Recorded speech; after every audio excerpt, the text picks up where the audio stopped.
Yeah. My man's got trophies.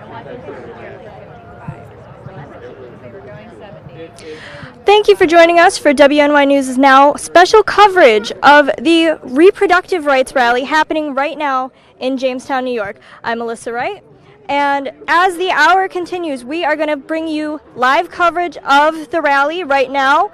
People are flooding in to show their support. And in the next couple of minutes, they are going to be marching from Dow Park to Tracy Plaza, where we're going to hear some speakers. And in just a few minutes, we're even going to get a speaker here before the march. As you can see, a lot of people have joined to show their support for reproductive rights for everyone with a uterus. As you can probably tell, a lot of people have donned green. So, again, if you haven't gotten a t-shirt yet, come on over and get a t-shirt, all right? Okay. And if we're already out of your size, The t-shirts that he's mentioning right now are green, and the green represents reproductive rights. Okay. The black represents rebellion, and pink represents women's rights. The biggest thing, just ignore them. They just want attention. In just a few minutes, we're going to get a special speaker joining us at Dow Park. We'll have a speaker. As he said, 5 minutes. We're going to hear from the speaker, and then we are going to follow the march. You'll get the live coverage. Maybe we'll even talk to some people here at the protest. The one thing that some of the people, if you've seen my stories before, we talked to people that are participating in the protest today. We haven't talked to anyone yet, but they want to remind everyone that this is for everyone. It is not just for women, it is not for men, it is not just for people with uteruses. Anyone is welcome to join, and as we can see, more people continue to flood in as the minutes pass.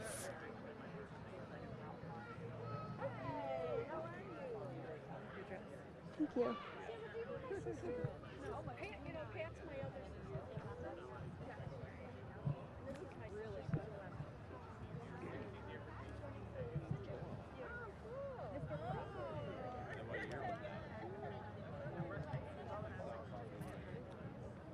Participants in this protest are carrying homemade signs. They are carrying signs made at the YWCA that we covered previously. You might even see some familiar faces here. It's a very exciting event, and it's a very impressive turnout so far.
I know, I'm like, oh God, please don't let me say something I'm going to hear about later.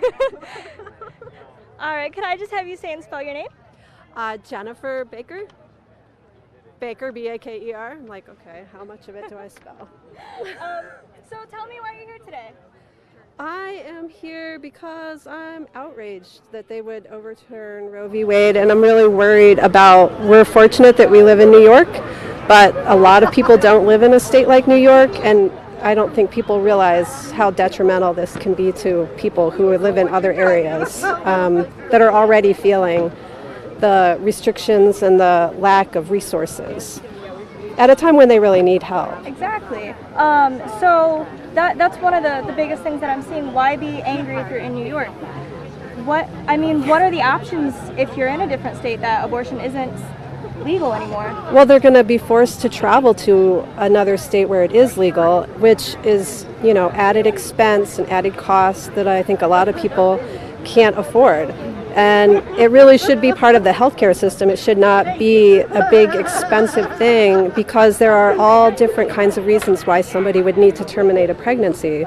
And I think the fact that it's been made so political just really adds to the issue. It's just gotten so bad. Well, obviously, a lot of people are feeling pretty strongly about it.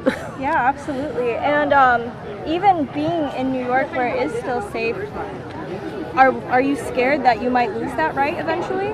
Yeah, I'm a mom. I'm a grandma. I worry about my granddaughter. She's 3. I don't know what it's going to be like. Even today, we have mass shootings. What's it going to be like 20 years from now? We just don't know. We need better resources is what we need, more than restrictions. Absolutely. Is there anything else that you'd like to touch on that we haven't? No, this was way more than I thought I was going to say. Well, thank you very much. All right, thank you. Yes. All right, it looks like we are headed to watch the speaker now. Anyone paying attention? States like mine, where I come from a town that was a 3-hour drive from our state's only abortion clinic, is aware of the threat on women's and other bodies that existed even before Roe did. Just as we eventually became comfortable under Roe v. Wade that getting an abortion posed an incredible challenge for some, I think many of us will eventually become comfortable living in a country where that right is denied to a much greater extent. As we march, I think we should remember this is a beginning.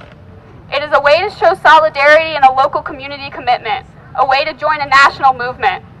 But you must not leave today and let this be all. Yes, even if you vote. That is not enough anymore. We cannot let our fates be in the hands of 9 people in a faraway closed room anymore.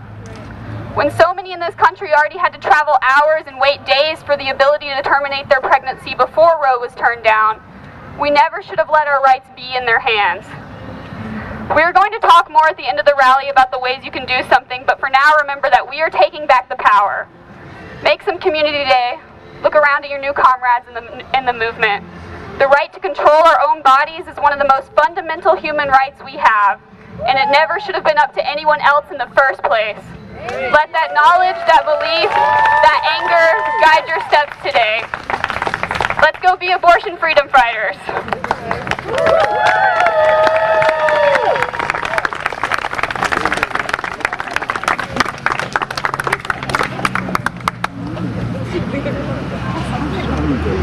I abort, damn it.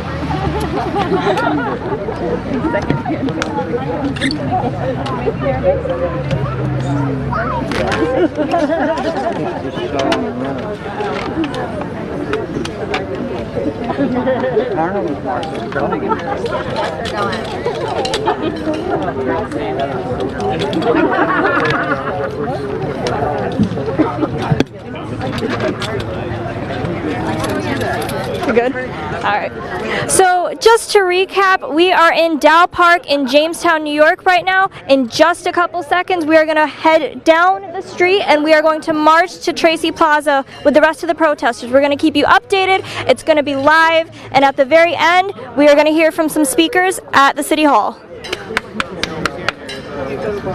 Right now, it seems like there is an overwhelming amount of support from everyone, not just women, not just people with uteruses. There is men, women, children, dogs. And the biggest issue that I've heard from multiple people in the crowd is it's an issue of control over women. No voice, our bodies, our choice. SCOTUS has no voice, our bodies, our choice.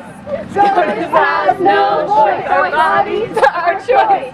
SCOTUS has no voice, our bodies, our choice. SCOTUS has no voice, our bodies, our choice. SCOTUS has no voice, our bodies, our choice. SCOTUS has no voice, our bodies, our choice. SCOTUS has no voice, our bodies, our choice. SCOTUS has no voice, our bodies, our choice. SCOTUS has no voice, our bodies, our choice. SCOTUS has no voice, our bodies, our choice. SCOTUS has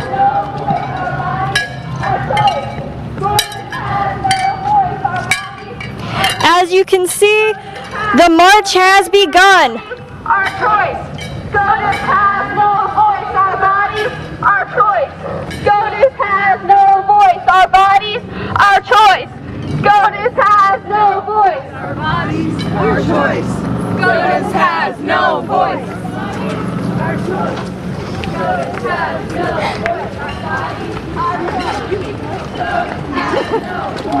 SCOTUS has no Okay. Hi. Would you mind talking to me for a minute? Sure. Awesome.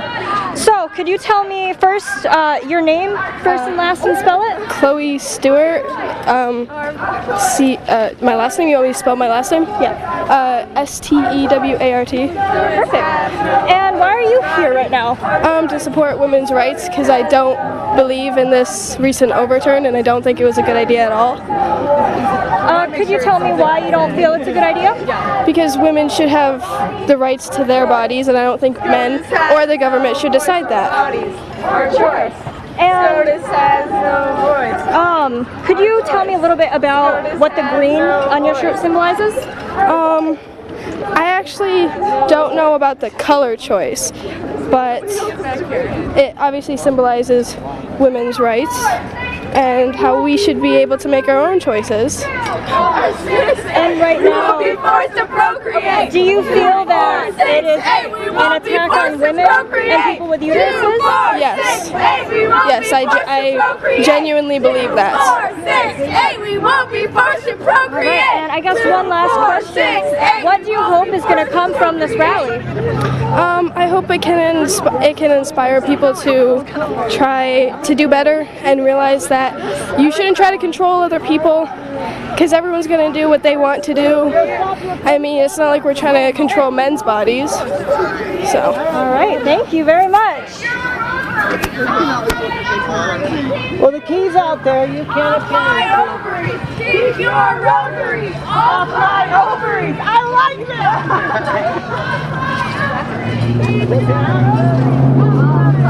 You can keep us single file, more of a mess. Hi, would you mind talking to me for a few minutes? Oh, I'm not really an interview person. Are you sure? I'm positive. All right, that's okay. Keep your rotaries off our ovaries. Keep your rotaries off my ovaries. Keep your rotaries off my ovaries. Hi, excuse me. Would you mind talking to me for a minute? Sure, about what? Just about why you're here today. Could I first have you say and spell your name though? I'm not willing to give my name, but thank you. That's okay. Would you be okay talking anyway? Yeah, I'd give my first name. Sure. Okay. I'm Haley, and a lot of people think that. Wait, let me start over. A lot of people are rightly pointing to all of the reasons that this is a bad and unethical law, that many people have health complications during pregnancy and there are many emergencies that health-related that would make someone need a termination of the pregnancy.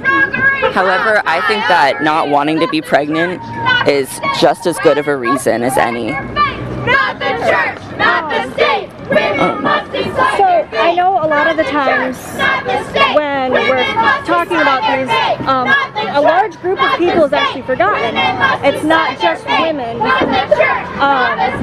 Is that something that might, that should be more normalized, I guess? I think that everyone who needs an abortion should be able to get it, and I think that that does involve certain people who do not identify as women, and that's also very important. And is there anything else that you'd like to add that we didn't get to touch on? Yes, people can't control whether they become pregnant or not, and being forced to have this forming inside you and go along with that, if that's not your wish, is an absolute horror situation. And nobody deserves to carry a pregnancy that they don't want. There are plenty of people who want children, but many people who don't. Absolutely. Well, thank you very much. Yeah, of course. Under attack. What do we do? Stand up, fight back. When our democracy's under attack, what do we do? Stand up, fight back. When our democracy's under attack, what do we do? Stand up, fight back. When our democracy's under attack, what do we do? Stand up, fight back. When our democracy's under attack, what do we do? Stand up, fight back. When our democracy's under attack, what do we do? Stand up, fight back.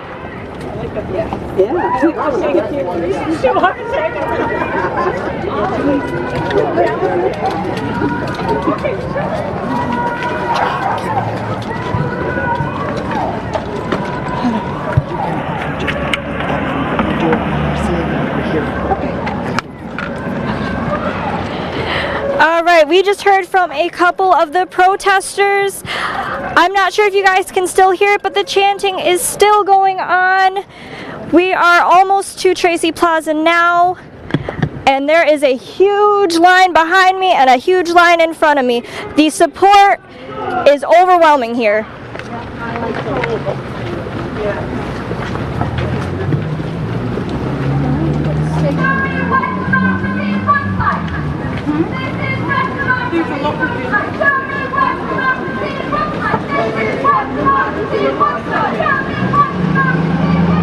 This is what democracy looks like. This is what democracy looks like. This is what democracy looks like. This is what democracy looks like. This is what democracy looks like. This is what democracy looks like. Yeah, we're Sandra. Oops, sorry. Come join us.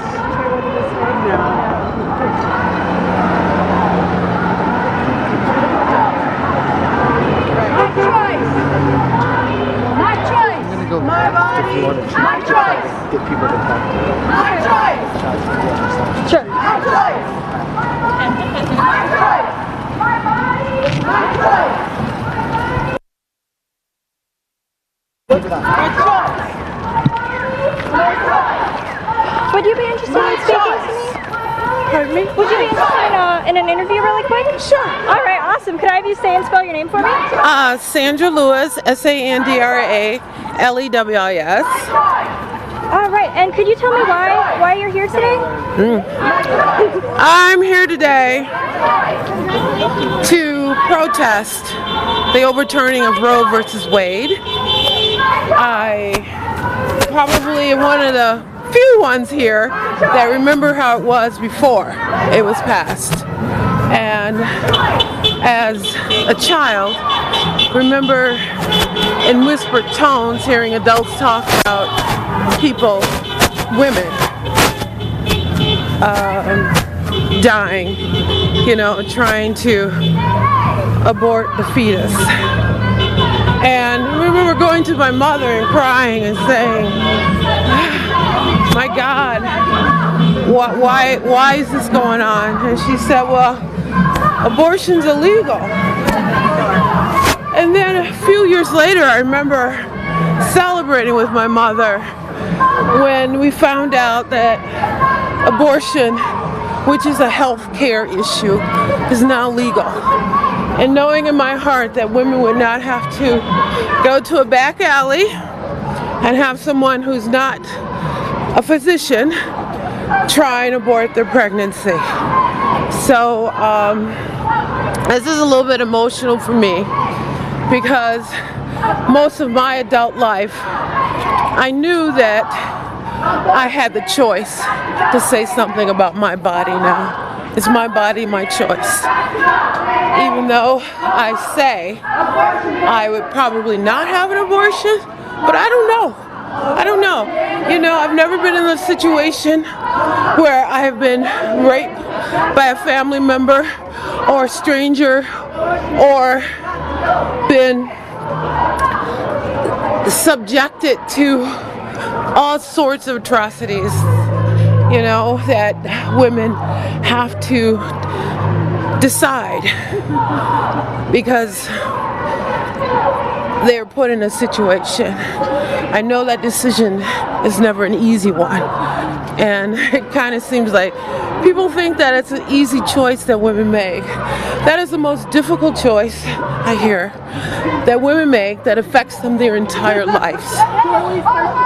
And at least with the passing of Roe versus Wade, it seemed like we had humanity, you know, for women, compassion for women. And now we're back to this crap, sorry.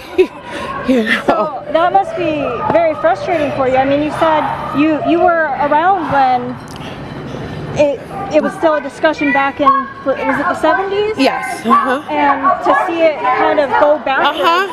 Yeah. I mean, what else are we going to go backwards on? I mean, if women don't have the human right to say what they do with their bodies, I mean, every males do. I'm just going to say that. It's one of the fundamental rights that I believe this country was founded on, the pursuit of life, liberty, and happiness. And if I deem that this is impeding on my right, it's my body, it's my choice. And between me, my doctor, and my God. Absolutely, thank you. Is there anything else you'd like to add? Not right now, thank you. Well, thank you very much. You're welcome. All right. We won't be their incubators. We won't be their incubators. We won't be their incubators. 2, 4, 6, 6. We won't be forced to procreate. So what station are you from? WNY News Now. Oh, okay. Someone asked me. They recognized you. We won't be forced to procreate. So as you can hear, the chanting is still strong, the support in this protest is strong, and support from people driving by is strong. You can hear them beeping and waving and shouting in support of this protest. We won't be forced to procreate.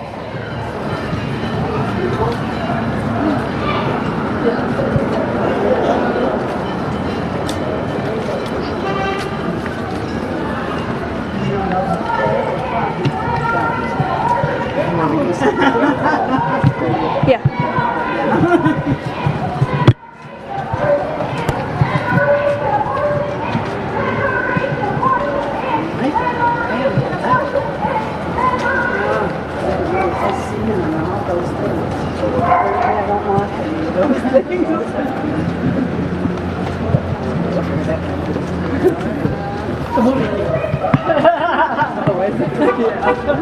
Pro-life is a lie. They don't care if people die. Pro-life is a lie. They don't care if people die. Pro-life is a lie. They don't care if people die. Pro-life is a lie. They don't care if people die. Pro-life is a lie. They don't care if people die. Pro-life is a lie. They don't care if people die. Pro-life is a lie. They don't care if people die.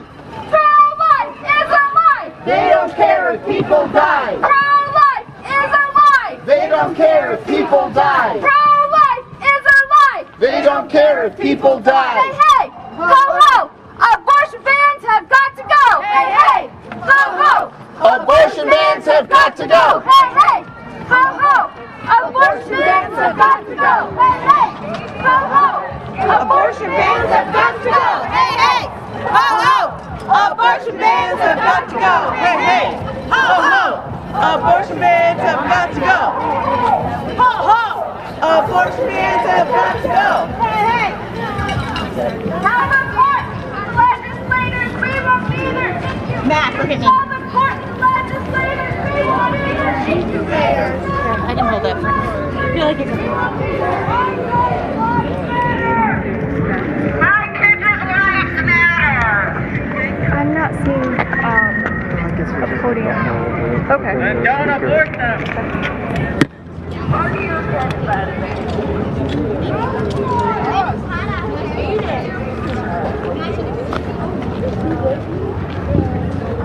Your daughter's life matters and you want her to have to be productive out. You guys, like all of your home crew. Isn't that cool? Here, Becky, come up here. Yeah, please come up. I love your sign. Thank you. Yes. Hey. Oh, flip it upside down. There we go. Perfect. There we go.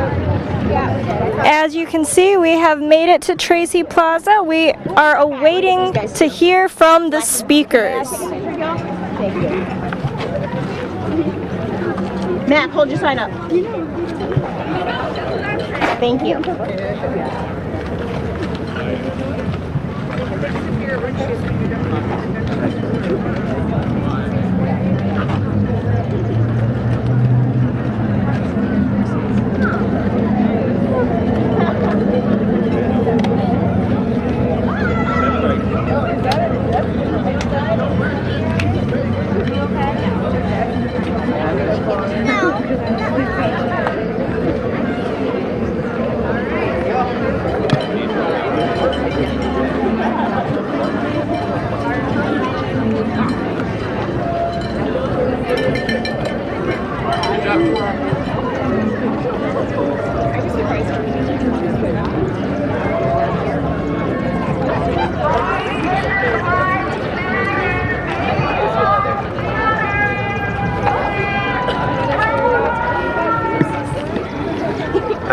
There it is. Okay. 5 minutes. Visit one at the table. All right, we're all on the table. If you need water, you can ask me with water. Yeah, there's more water. You're on the ground.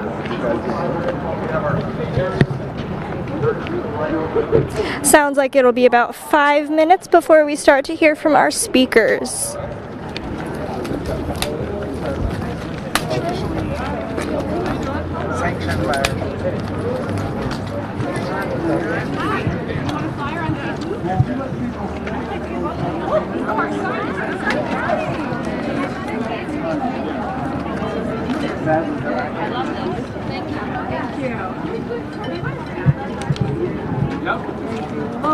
Feel free to stop at our table, but we are having groups of women who are interested in conversation. It's a good community. It's such a privilege to be We'll have a fantasy group for men eventually too, but we want to have safe groups for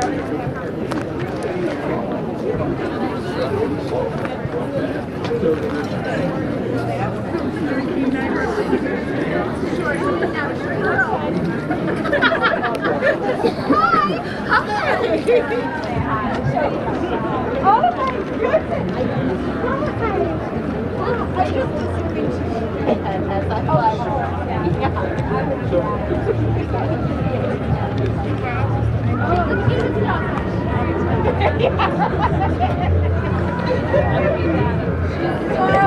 Don't look her in the eye.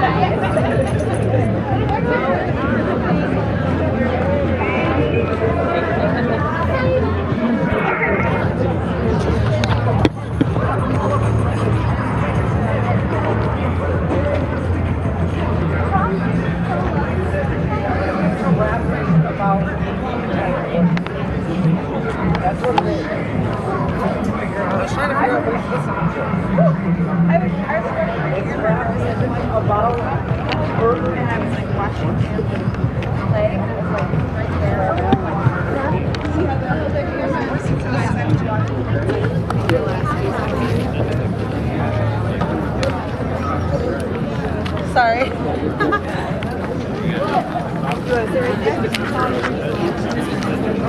Activists, we're going to gather in the grass for our rally.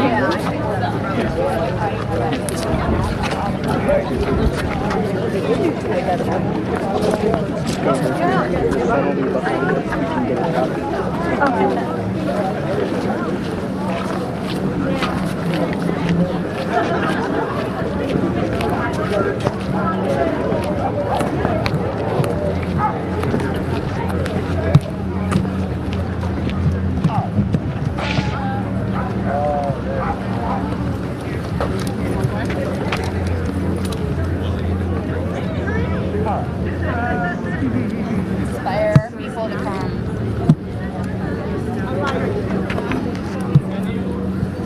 It's Justin, right?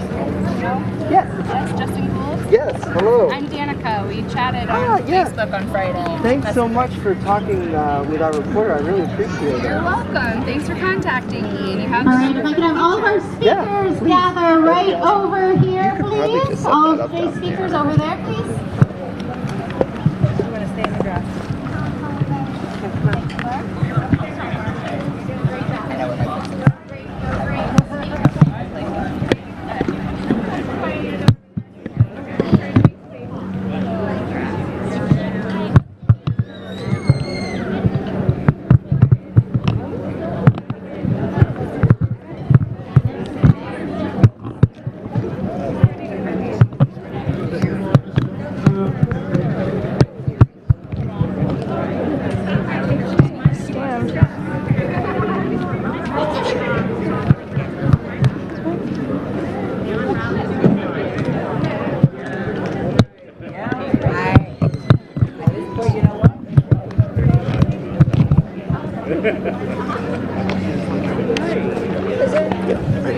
Can you tell I've never used that before? It's okay. Hopefully that'll work.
All right, test. Everybody that's over there, come on over. We got the speaker facing this way, so this is the best place to hear it. Come on over in the grass.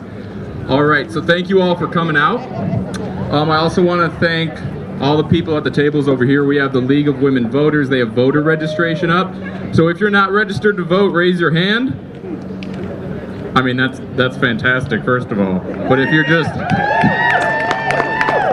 just shy and you don't want to let anybody know, you can go over there and register to vote. We have MHA over there. They're giving away Narcan, and they're doing training for that as well. They're also giving away fentanyl testing strips, so please go over there. We also have the YWCA and the United Way here, all right? So let's hear it for all of the volunteers at the tables. All right. And we're just gonna get started right away. So our first speaker is a local poet. She started the, the Pulse Poetry Slam? All right, and I like to call her Jamestown's Underground Poet Laureate. Yeah. This is Autumn Echo. Yeah.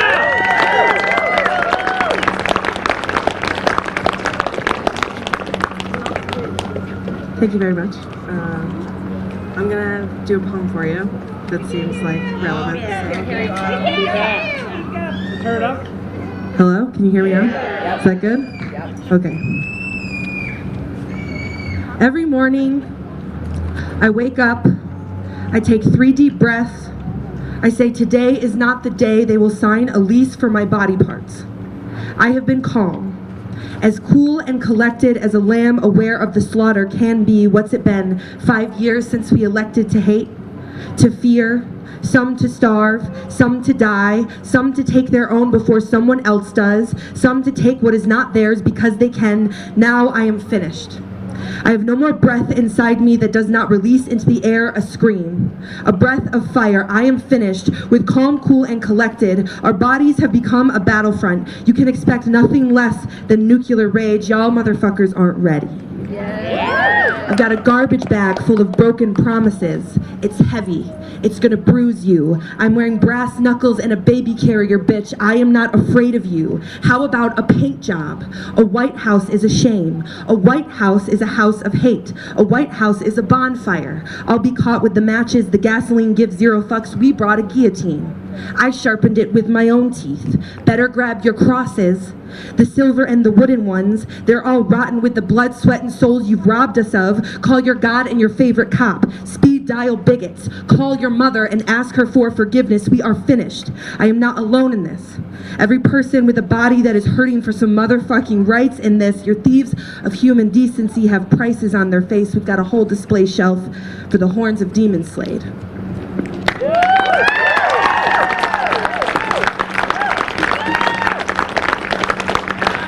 Everybody can get a little angry, and then we can hear some other people. I'm going to be introducing Alyssa Porter, who is the Director of Youth and Family Programs at the Chautauqua Institution. She ran for City Council in 2021, and she is going to be running again during the next election cycle. And Alyssa sits on many local boards. Yes, please give it up for Alyssa. She serves on many local boards and serves as a member of the, oh my gosh, a commission, at least one commission. The Parks, Recreation, and Conservation Commission is one of them. And she's here with her child Alex and her spouse Clark. So please give it up for Alyssa Porter. Reapportionment is a ridiculously hard word to say, especially in a speech. Thank you. Hold it up. Yes, we have smaller speakers. I want to begin my time this afternoon by recognizing the privilege I have within this conversation. I am a white cis woman with an advanced degree and a secure job. I recognize this privilege, if I can keep my papers, because it is a reminder that while I strive for empathy, understanding, and compassion as a member of this community, there are lived experiences I will never truly be able to understand. With that in mind, I am going to keep my comments slightly shorter today, because my voice is not the most important one that will be at this mic. Less than a year ago, I stood over there in October and spoke about hope. The hope I found for myself by processing through art, the hope I see in Gen Z and Gen Alpha as someone who works with kids and as a parent. The potential that kept me moving forward because I know that I am raising my child to be more informed, a stronger ally, and to know her privileges earlier than I ever did. As I prepared for today, I thought a lot about those words I spoke in October. It feels like that was a lifetime ago. I want to be honest with this group of intimate friends gathered here today. I am struggling to find hope. I am struggling not to see potential. Potential is there, but to know if there's enough time for it to become action and change. I am struggling to believe that I will leave this planet at a point where things are better than when I entered it. And that's okay. When we have hope, when we can see the rainbow after the storm, it is easier to keep fighting, to keep showing up, to be persistently aggravating. Yes. It is much harder to show up when it feels hopeless. It is frustrating, it is overwhelming. I have found my subconscious often drifting to thoughts about selling our belongings and finding a country that will protect my family. A family that I constantly worry about as a queer woman married to a trans man. But while today is harder than October, and I cannot predict what the next day will bring, I am here because without hope, it is important to lean on community. I found our home, our community here in Jamestown. I refuse to run because corporate bot politicians and judges want us to. They want us afraid. They want us to be fewer in number. They want to strip us of our power because when we refuse to back down, they will have lost theirs. And that is terrifying for the people who want to halt progress. I am here today because I know safe access to reproductive care is health care, and access to health care is a human right.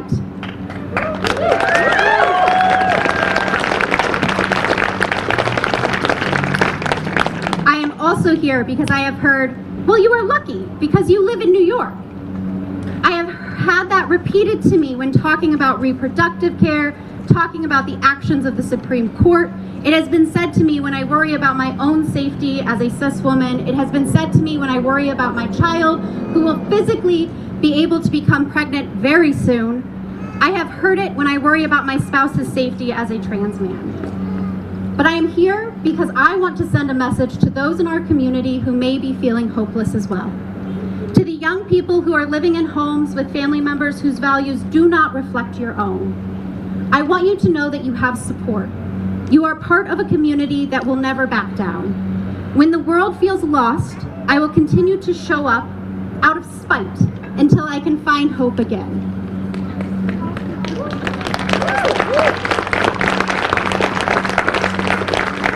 After today's rally, I encourage you to take action that builds on community. We are not alone. We are part of a larger society that does not change with human-drawn borders between states and countries. Use your strengths to push forward. Volunteer as a clinic defender, contact your representatives, work with existing abortion access networks, get involved politically. We hear all of the time that we need candidates for a strong democracy, but we also need speechwriters, social media content creators, fundraisers, door knockers, campaign managers, and treasurers. Through action that is rooted in your strengths, you can inspire hope and change. Thank you.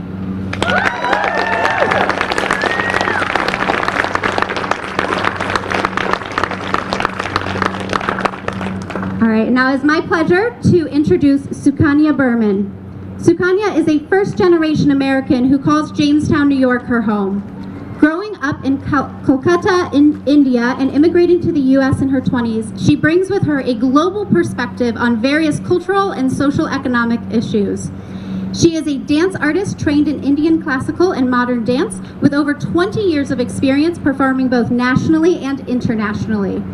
She has recently founded the Sukanya Berman Dance Company, a community-focused dance organization promoting literacy, accessibility, and most importantly, equity in the arts.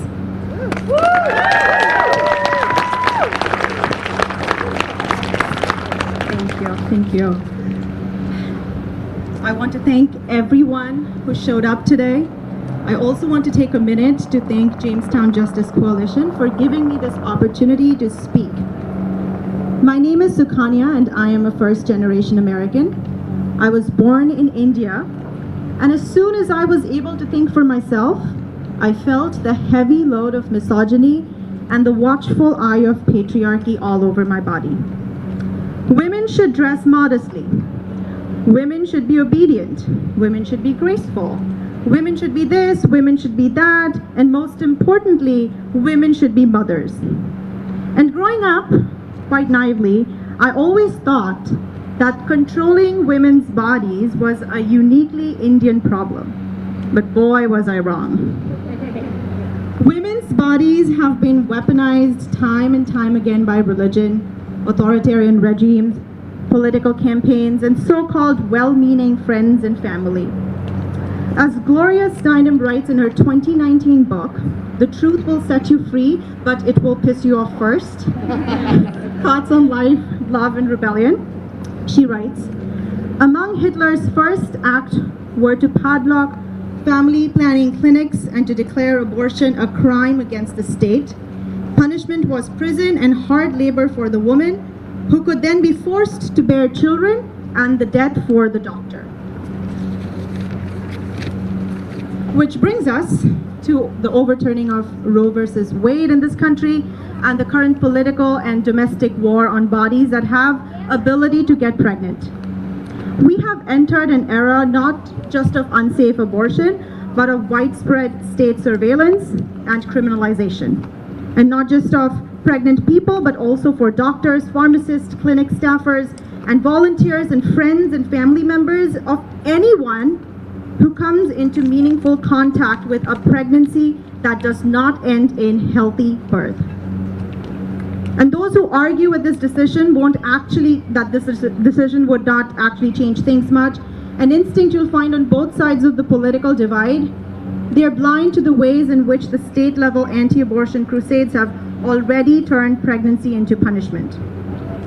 For instance, Missouri recently proposed classifying the delivery or shipment of abortion pills as drug trafficking. Louisiana just passed a law that makes mailing abortion pills to a resident of the state a criminal offense punishable by 6 months of imprisonment. Many women in Texas have opted for a riskier but easier option to drive across the border to Mexico and get abortion pills from unregulated pharmacies where pharmacists may issue incorrect advice for usage.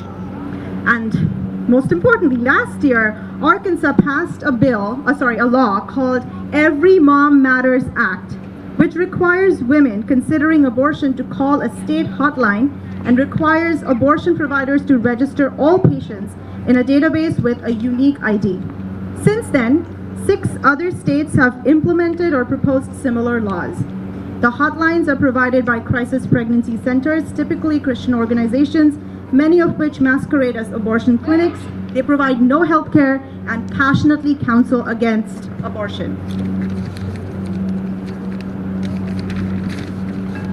Now, these crisis pregnancy centers are already 3 times as numerous as abortion clinics in the US, and unlike hospitals, they are not required to protect the privacy of those who contact them. For years, conservative states have been redirecting money, oftentimes funds, which are earmarked for poor women and children, to these organizations. And the data that the crisis pregnancy centers are capable of collecting are names, locations, family details, sexual and medical histories, non-diagnostic ultrasound images, and all of this can be used against the person that's contacting them for help. Now, the theological concept of fetal personhood, the idea that from the moment of conception an embryo or fetus is a full human being deserving of equal, or more accurately sometimes superior, rights, is a foundational doctrine of anti-abortion movements. This approach has been steadily tested on low-income minorities in particular for the past 4 decades in this country. Now, the mainstream pro-choice movement and the Democrats in office has largely ignored the growing criminalization of pregnancy, just as it has generally ignored the inadequacy of Roe and our failing inequitable healthcare system. Make no mistake, this is the rights war on women, but they have helped the Democrats, the established Democrats, have helped by the complacency that they have.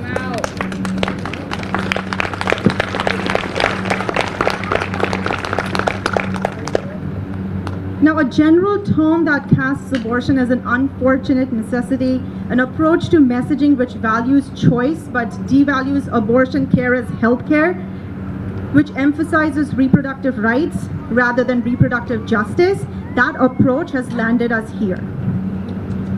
We are not going back to the pre-Roe era, and we should definitely not go back to the era that succeeded it, which was less bitter, more civil, but was never good enough. We should demand more, and we will have to.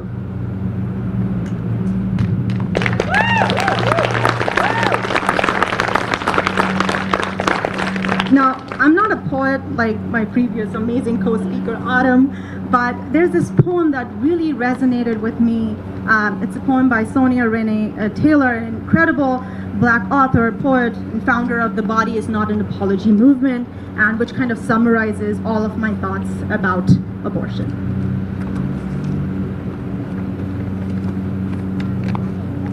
Women Deserve Better by Sonia Renee Taylor. Culturally diversified biracial girl with a small diamond nose ring and a pretty smile poses besides the words, "Women deserve better." And I almost let her non-threatening grin begin to infiltrate my psyche until I read the unlikely small print at the bottom of the ad. Sponsored by the U.S. Secretariat for Pro-Life Activities and the Knights of Columbus. On a bus, in a city with a population of 553,000, 4 teenage mothers on the bus with me, 1 Latina woman with 3 children under 3, and no signs of a daddy. 1 16-year-old Black girl standing in a 22-degree weather with only a sweater, a book bag, and a bassinet, with an infant that ain't even 4 weeks yet. And tell me, yes, that women do deserve better. Women deserve better than the public transportation rhetoric from the same people who won't give the teenage mother a ride to the next transit, won't let you talk to their kids about safer sex, have never had to listen as the door slams behind the man who adamantly says, that shit ain't his, leaving her to wonder how she'll raise the kid. Women deserve better than the $300 temporary assistance for needy families and adult family care will provide that family of 3, or the $725 an hour job at KFC with no benefits for her new baby, or the college degree she may never see because you can't have infants in the university. Women deserve better than lip service paid for by politicians who have no alternatives to abortion, though I'm sure right at this moment, one of their 17-year-old daughters is sitting in a clinic lobby, sobbing quietly and anonymously, praying that her parents don't find out, or will be waiting for mom to pick her up because research shows that out-of-wedlock childbirth doesn't look good on political polls, and daddy ain't having it.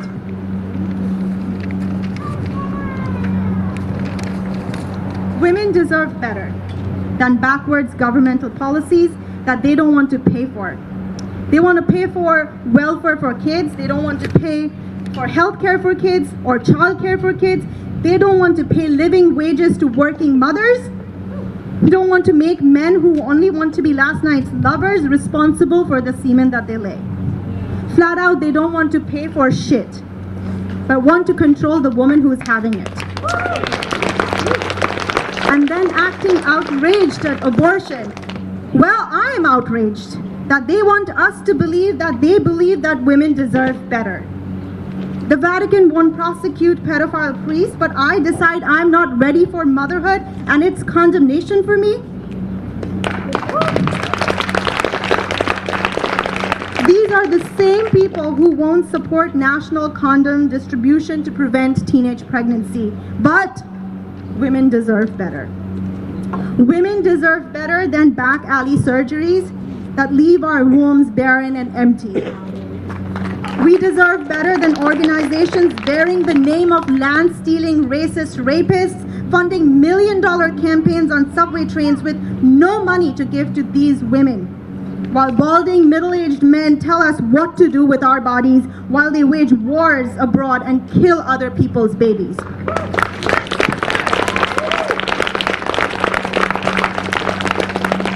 So maybe women deserve better. They deserve better than the propaganda and lies to get into office, propaganda and lies to get into pennies, propaganda and lies to get out of court, to get out of paying child support. Get the hell out of our decisions and give us back our voice. Women do deserve better. Women deserve choice.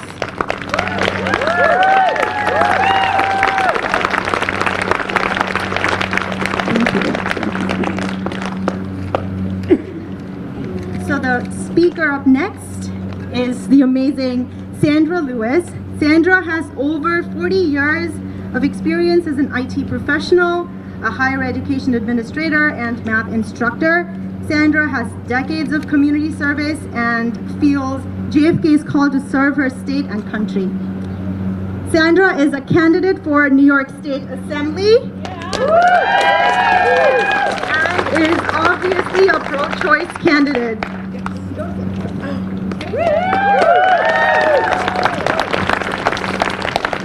Good afternoon, everybody. That's a hard speech to follow. I just wanted to give a little personal story about my family and my life. I'm probably one of a handful of us that was here before Roe versus Wade was passed. And as any disobedient child listening to adult conversations, I was privy to a conversation about my cousin who was in one of those back alleys trying to have an illegal abortion. We came from the state of Wisconsin, and it was illegal at the time. And I remember crying and going to my mother and saying, you know, why do we have to die like this? And I remember when Roe versus Wade was passed, I went to my mother again, and there was a celebration of jubilation that we now had the right to say what we do with our bodies. Now, coming from an African American family, living in a country that had slavery, we always knew that we had the right to say what we do with our bodies. So I stand here before you as a woman who was never in the situation to decide whether or not to have an abortion. I stand before you as a woman who would have sold my husband's left testicle to have a child, but realizing it wasn't mine to sell. I cannot control anybody else's body. So,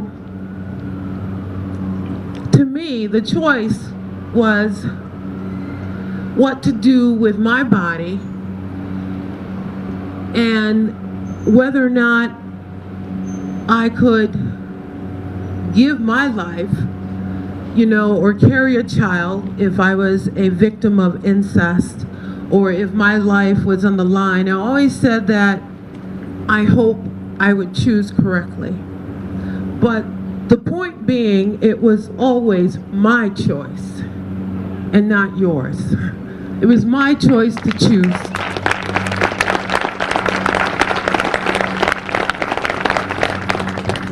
So it amazes me. I could not believe what the Supreme Court decided. I just couldn't, and I think a lot of people are still in disbelief. We had this freedom now. We were recognized, women were recognized as a human who had the choice to make over her body.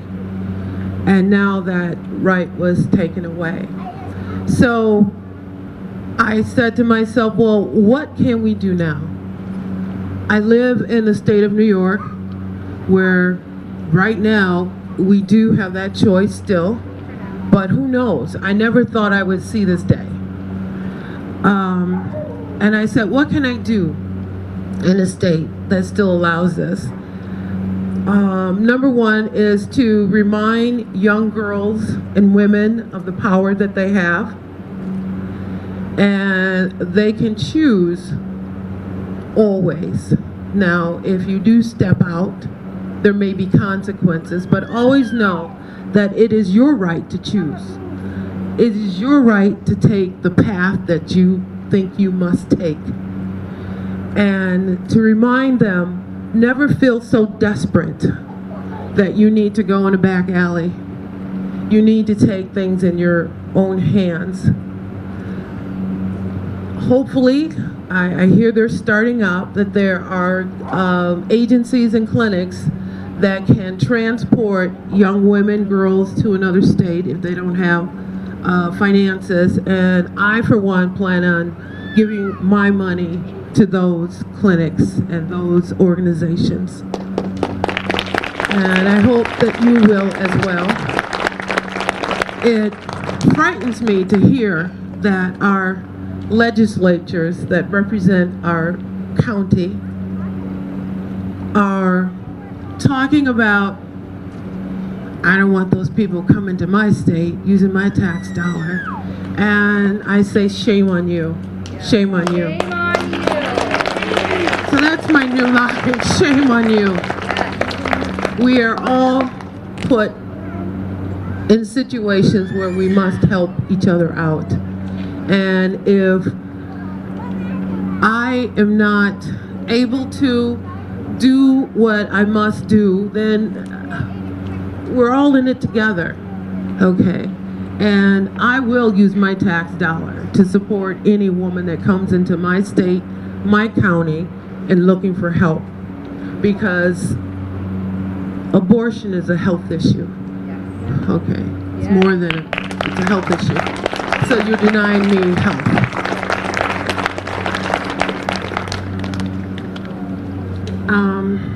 At this time, I want to thank all of you for coming. I want to thank Justin for inviting me to speak. It's a very deep conversation to have. I was talking to some young women about Roe versus Wade, and 12 years old, 13 years old, they just can't believe it. You know. But I tell them that they still have a right to choose, regardless. At this time,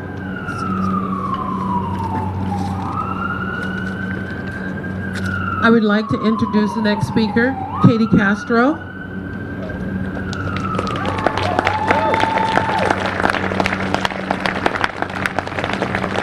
Katie Castro is a motivational speaker dedicated to uniting and empowering women. She is the co-founder of Sisterhood, a movement to empower women in both locally and globally.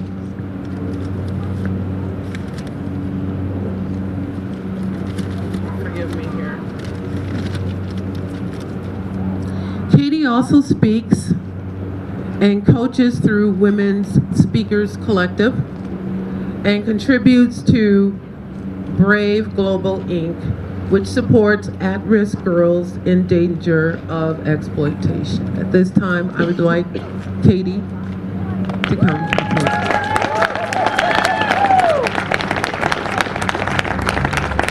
Thank you so much, Sandra. Well, hey there, my name is Katie. Last and final speaker of this rally, except for Flannery, who's gonna follow me up with some post-rally instructions.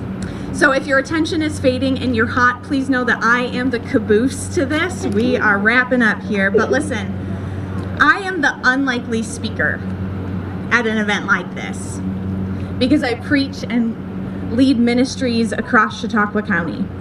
So I gotta start out this afternoon with an apology.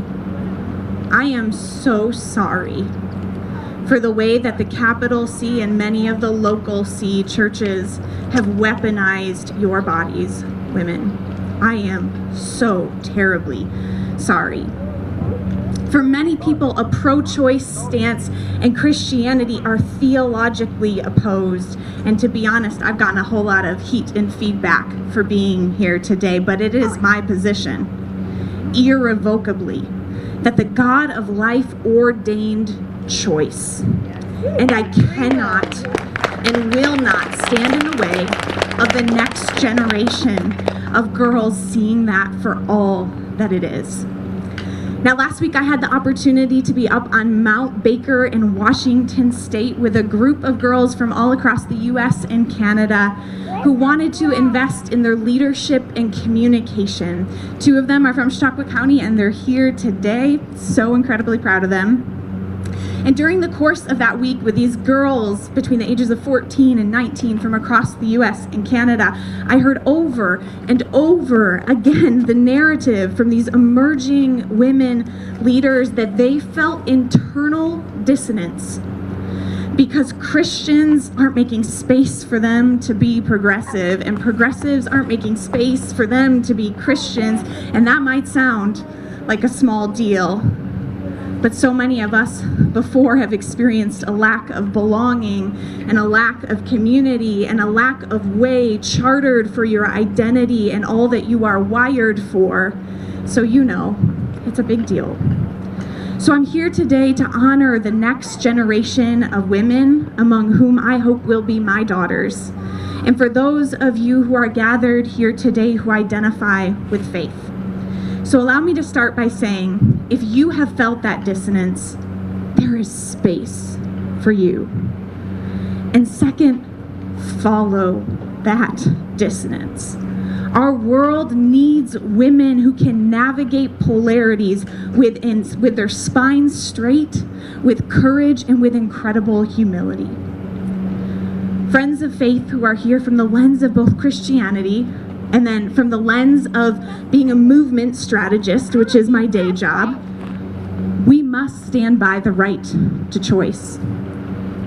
Free will is the foundation of humanity, and I would argue that it is what makes us human. God made us with the right to choose.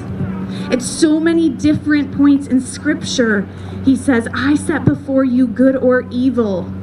Choose life or choose death. I set before you a decision. Today, choose who you will follow. Over and over again, choices all the way from Genesis to Revelation, humans presented with choice, never stripped from them. This is not quid pro quo. This is not cliche. God has made us with the ability to choose. Our free will is fundamental to who we are.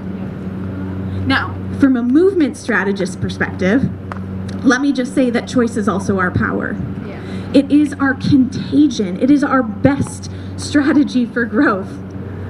You see, when Jesus showed up on the scene, and I hope I'm not getting too preachy for you this afternoon, but you see, I just finished preaching this morning, and so I still got those preachy vibes going on inside of me. But listen, when Jesus showed up on the scene, it didn't look at all like people were expecting or hoping for.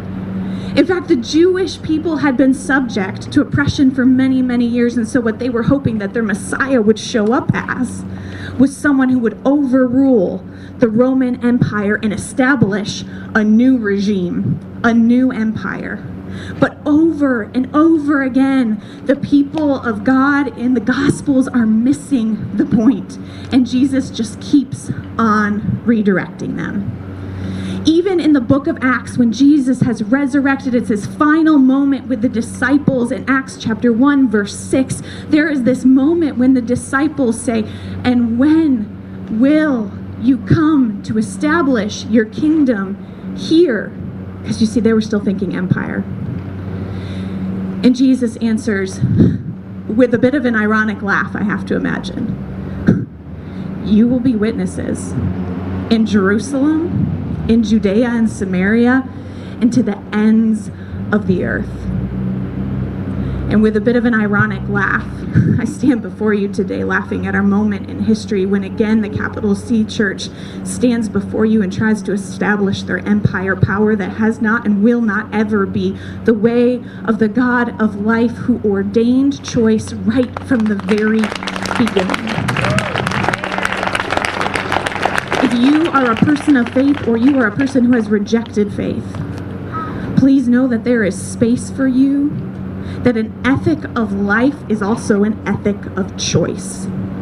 They are not two distinct realities. They go hand in hand. And I, for one, along with this emerging generation of girls, will be with you as we fight together, as we make our voices heard, as we protest, as we vote, as we use our money to fund and fuel choice for all people. Thanks for allowing me to be here. All right, I'm going to go ahead and invite Flannery up to give us some final instructions. Hi again. Before we walked over here, I mentioned that this is just the beginning. I think a rally like this should be a commitment and a promise. That said, I have a list of action steps that you can take after you leave, and then I'm going to add a few of my own at the end. The first thing is to write and call our reps in New York State demanding action on the recent Supreme Court decision. Write and call governors of reps of states banning abortion. Pledge to boycott and let them know. Write companies funding anti-choice groups such as Walmart, Exxon, AT&T, CVS, UPS, Walgreens. There's also a few key candidates you can support nearby, such as Fetterman in Pennsylvania for Senate, and Shapiro for governor of Pennsylvania. One other issue you can get involved in here is New York State does not require medically accurate sex ed. There are also free trainings online at Planned Parenthood where you can get involved. Alyssa mentioned being a clinic defender. As clinics everywhere begin to be more overwhelmed, every single one that's open is going to see way more people. That's especially important. They're going to need more people defending them from anti-choice protesters. Beyond getting involved in politics, in electoral politics and calling your reps, I really, really encourage you to educate yourself about abortion, especially the abortion pill. It's really revolutionary right now. That is how people are going to get abortions after this decision. Specifically, you should check out aidaccess.org and plancpills.org. Write that down. They will get it to you even if it's illegal where you're at. Those pills can stay, as we face more restrictions on those pills stay within date for up to 2 years almost. So you can order them now and get them in advance from aidaccess.org. A quick note on that, just to learn about it, take 1 mifepristone, wait 24 hours, put 4 misoprostol under your tongue, and wait 30 minutes, and then swallow them.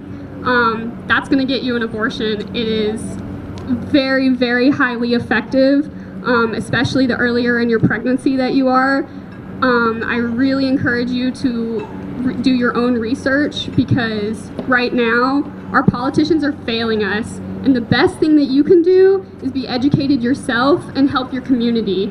Order abortion pills, become a clinic defender, and also show up at crisis pregnancy centers. Those are really, really harmful to people seeking abortions, as they pretend to be helping people get an abortion and trick women into coming there. So you can show up at those places, put stickers on the doors. Those exist even in New York State, in places where abortion is legal. And remember that you have the power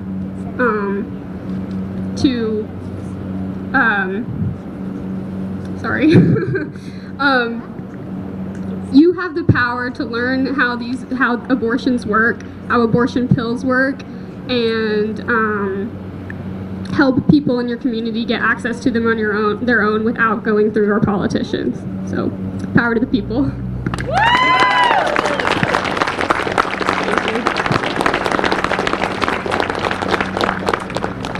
All right, and I want to add to that list a little bit